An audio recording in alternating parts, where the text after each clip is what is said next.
मागं बसलेलं आहे. मग मी काय म्हणते यावर्षी पुढची काय म्हणते अजिबात नाही. बहिणी मी नाही म्हणता काय बोलायचं राव.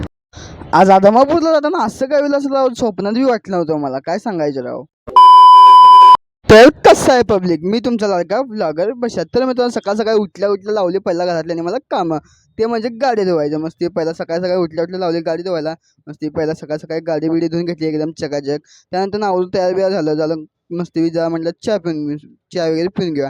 मग त्यानंतर बहीण बघा राव हे डबा बोलून घेतला भाऊबली डबा म्हणायला याला काय बोलायचं घ्या आता. त्यानंतर मग सगळं मस्ती आवरलं बिवरलं गाडी घेऊन निघालं लगेच आम्ही आदमापूरकडं. मग गाडीमध्ये म्हणाली ती मालक मला बी जरा भूक लागली मला बी काय तर खायला घाला. मग गाडीत मस्ती पेट्रोल भरून निघालो लगेच आम्ही आदमापूरकडं. मग आम्हाला बी भूक लागली म्हटलं जाता जाता मस्ती आता नाश्ता बिष्टा करून घेऊन जाऊया. जाता जाता ऊन बी खूप होतं त्यात म्हटलं असं आता मस्ती काय तर थंड घेऊया. नुसतं इकडे तिकडे गोल गोल गोल गोल गोल रस्ता काय गावी ना आम्हाला. नुसता ड्रायव्हर होते ड्रायव्हर मागं बसलेलं आहे. मग मी काय म्हणते यावर्षी पुढची काय म्हणते अजिबात नाही. बहिणी मी नाही म्हणता काय बोलायचं राव. त्यात राव आम्हाला कुठल्या रस्ता गावता गावी ना. इकडं तिकडं फिरत फिरत फिरत कसं बस येऊन पोचलो आम्ही. मस्त येऊन पहिला लाईन वगैरे थांबलो. लाईनी नुसतं ढीगवर गर्दी.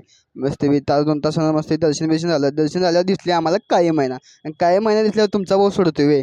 मग दर्शन बिर्शन घेऊन निघालो आम्ही लगेच घराकडे. तर ह्याच्या पुढचा पार्ट आणि एक येणार आहे मित्रांनो. तो नक्की बघायला विसरू नका.